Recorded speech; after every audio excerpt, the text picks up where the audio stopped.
Welcome to this explainer. Okay, today we are diving into a seriously fascinating framework for executive success. It's called CEO Leadership Mastery, and it centers on these 10 dots that, when connected, generate incredible organizational momentum. We're going to look at exactly why some leaders effortlessly drive their companies forward, while others, well, kind of just stall out.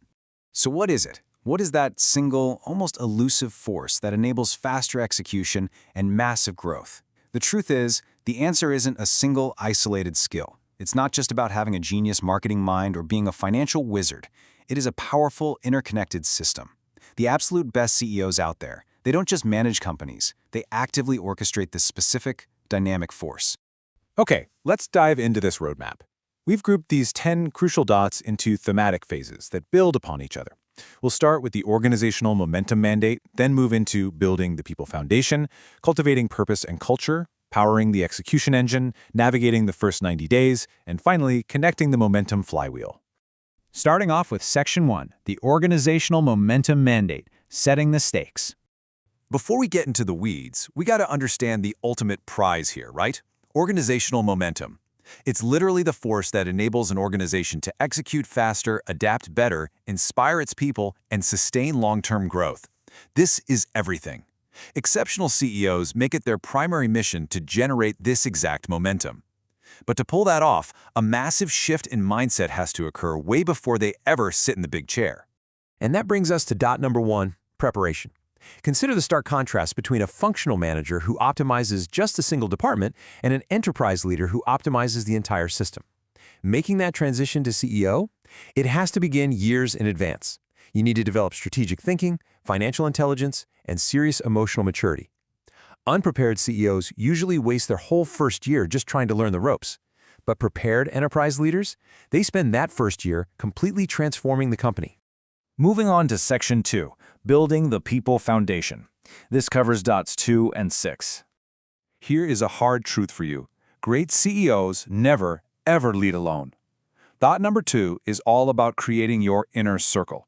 We're talking about a diverse group, your CFO, COO, HR, strategy and tech leaders, legal advisors, and, this is absolutely crucial, an external mentor.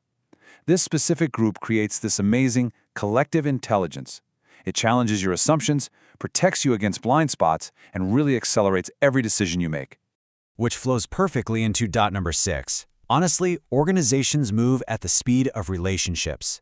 From your newest employee right up to your biggest investors, influence begins with connection. People only support leaders they know, trust, and respect. Whether you're doing town halls, one-on-ones, or customer visits, you have to connect with key stakeholders. When you do, you lower resistance and speed up execution across the board. It's really that simple. Section 3, cultivating purpose and culture. Tying together dots 5 and 7.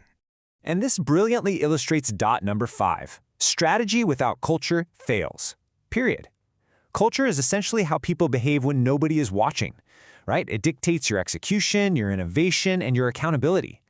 A healthy culture will multiply every single strategy you put in place, while a toxic one will just destroy it. A master CEO is constantly observing, listening, and improving those cultural behaviors. Next up is dot 7, create one clear purpose. Look, people are going to work way harder for meaning than they ever will for just a paycheck. Your purpose needs to answer 3 things. Why do we exist? Whom do we serve? And what difference do we create? When you keep that purpose simple, clear, and visible, you create deep emotional commitment from your team, and that aligns your strategy and drives real innovation. All right, Section 4, powering the execution engine. This focuses on dots 3, 4, and 8. This phase is where speed and accountability become your best friends. Dot number 3 is all about mastering rapid decision-making. Slow organizations lose.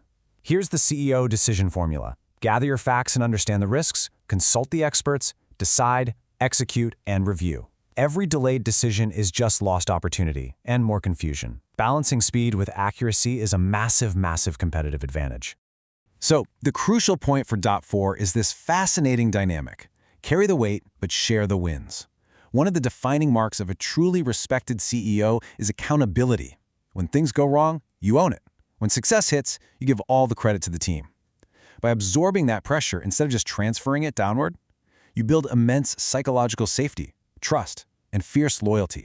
And for dot 8, remember this powerful concept.